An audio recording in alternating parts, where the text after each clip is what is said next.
Écoutez bien ceci. Si tu continues à ignorer les pauvres, tu bloques toi-même la bénédiction que Dieu veut libérer dans ta vie. Mais si tu apprends à tendre la main aux démunis, le ciel tout entier s'ouvrira pour toi. Aujourd'hui, dans cette vidéo, je vais te montrer pourquoi aider les orphelins, les veuves et les pauvres en tire une bénédiction que rien ne peut arrêter dans ta vie. Alors, let's go. Bienvenue sur Un Sourire Nouveau, la chaîne qui donne une voix à ceux qu'on oublie trop souvent, les veuves, les orphelins et les enfants de la rue. Ici, on partage des histoires vraies, on sensibilise, et surtout, on agit pour changer des vies. Si toi aussi tu veux être acteur du changement, abonne-toi et partage cette vidéo. Ensemble, redonnons un sourire nouveau à ceux qui en ont besoin. Tu peux dire sourire nouveau dans le commentaire. La Bible nous dit dans Proverbe chapitre 19, verset 17, « Celui qui a pitié du pauvre prête à l'Éternel qui lui rendra selon son œuvre. » Bien-aimés dans le Seigneur, si vous regardez bien ce verset, vous allez comprendre avec moi que aider un pauvre, ce n'est pas une perte, plutôt un investissement. Et ton banquier, c'est Dieu lui-même. Aujourd'hui, nous allons essayer de répondre à une grande question. Pourquoi Dieu attache-t-il autant d'importance aux pauvres, aux veuves et aux orphelins? Voici 3 vérités, si tu les appliquais aujourd'hui, va changer ta vie et débloquer ta bénédiction.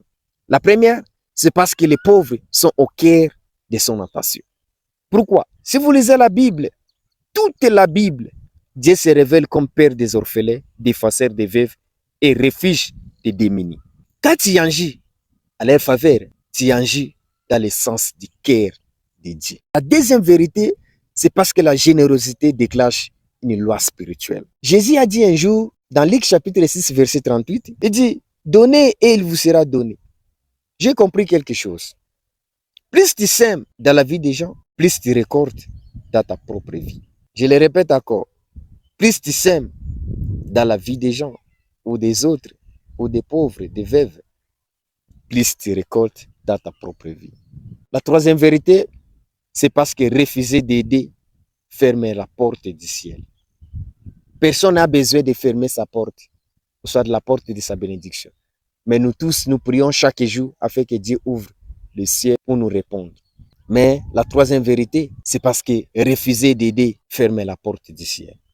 La Bible dit, celui qui ferme son oreille au cri du pauvre, criera lui-même et n'aura point de réponse. Proverbe chapitre 21, verset 13. Voilà pourquoi aujourd'hui, certains prient sans résultat. D'autres frappent, personne ouvre.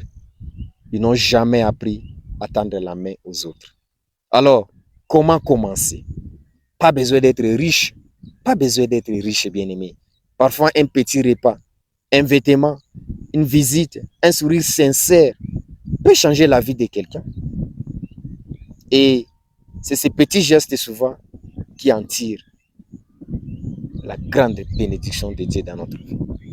Souviens-toi, aider les pauvres, ce n'est pas seulement la charité, mais c'est une clé spirituelle que j'ai compris qui peut débloquer la faveur de Dieu dans notre vie. Aujourd'hui, prends une décision.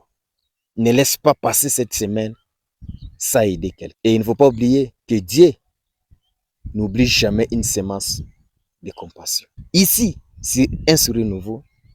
Nous croyons qu'un sourire rendu à un pauvre, c'est une bénédiction libérée dans ta propre vie. Alors, abonne-toi, partage ce message et surtout, passe à l'action dès maintenant.